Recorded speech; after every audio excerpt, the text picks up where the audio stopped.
Hi everybody, this is Dr. Sahota from Synapse Chiropractic, and I want to thank you for checking out this video. In this video, we're going to be talking about gym form and posture and positioning when you're working out. One of the questions I often get is, hey, do you ever get mad at looking at other people's posture when you go to the gym? Or do you notice other people's posture and positioning when you go to the gym? So what we're going to do today is we're going to cover exactly what to avoid. So these would be my pet peeves when I go to the gym and I see people working out.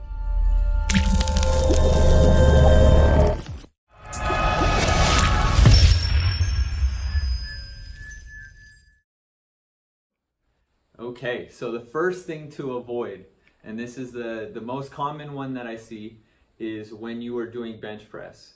Now, when you're doing bench press, typically you want to keep your head in a neutral position. The biggest problem that I see is that when people are going in and they're doing this exercise, as they bring the bar closer to their chest, they are pushing their head forward and up off the bench.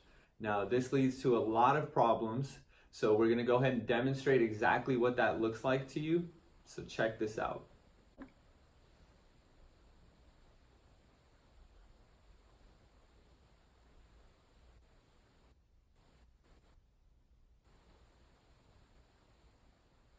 So the biggest problem with this is as you're bringing the bar closer to your chest, you're actually still working these muscles. But the problem is if you go too far past your chest, now you're starting to contract the muscles on the backside, and as you're contracting those, you're stretching the muscles in your neck area. And this is going to be a cause for a problem in anybody if you're contracting a muscle right underneath and then you're forcing your body to stretch the muscle right above that. You're working two muscles against each other, and that's going to lead to an injury. So that's something to avoid. Keep that head in a neutral position and only contract to 90 degrees. Okay, so we're going to talk about two different types of contractions when you are exercising. So one is a concentric contraction. This is when you're actually shortening a muscle. So an example, we'll talk about the bench press, is when you are bench pressing and you are bringing your arms up. What you're actually doing is you're shortening your pec muscle as you're going into that contraction. That's one way to strengthen a muscle. Another way to do that would be using an eccentric contraction, and that is when you're actually bringing the bar down while you're doing bench press. Now, when you're doing an eccentric contraction, it's important to do this part slow. And then the other thing is that you don't want to go beyond that 90 degrees. Otherwise, you risk injury to other parts of your body because you're starting to recruit other muscles. So a problem is when you're doing that eccentric contraction and you start to bring that back really far. I'll show you here.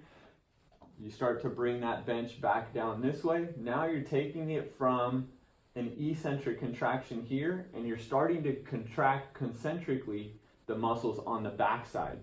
So when you're doing that with two different muscles that are opposing each other, you're gonna risk an injury because you're really stretching out those ligaments. Okay, exercise number 2. This is when we see people doing rows, using a row machine, or you're just using the handlebars to pull back. So the first thing on this is when you're doing that exercise, do not extend your legs out completely because you're going to force your body to have to pull forward. What you want to do is keep your knees slightly bent, and as you're going through to do a row, you want to make sure that your body's in a completely neutral position and you're not going from a stretch into a contraction again. So let me go ahead and demonstrate that for you.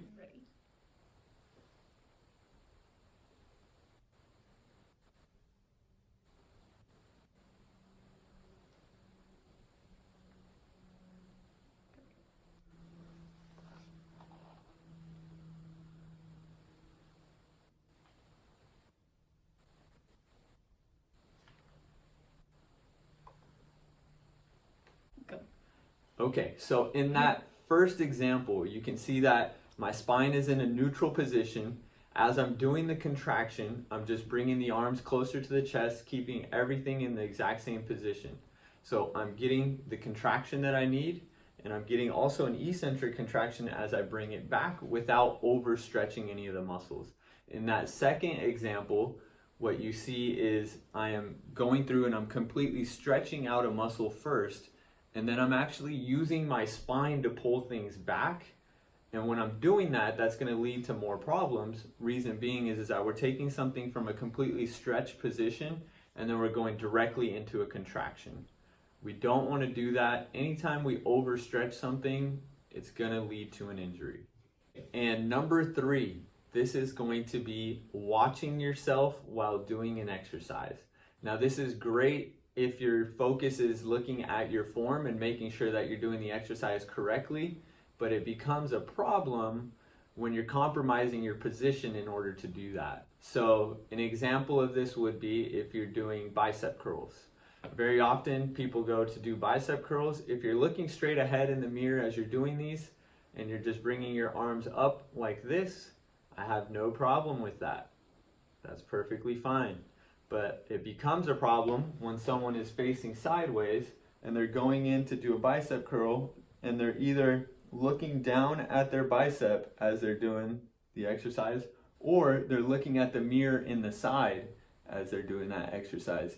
Now what you're doing is you're compromising the muscles in the neck area, making these weaker because you're stretching completely to this side, and then you're creating a contraction here.